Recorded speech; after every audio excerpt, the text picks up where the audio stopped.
सुप्रभातम आजिर पंचांग ओ अमृत वचन।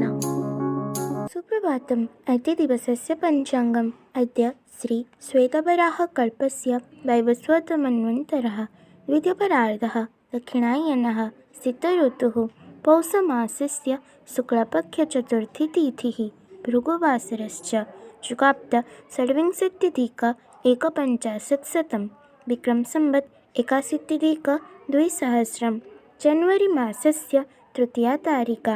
अद्य दिवसः सर्वेषां कृते मङ्गलमयं भवतु इति विभुपदारविन्दयोः विनम्रप्रार्थना।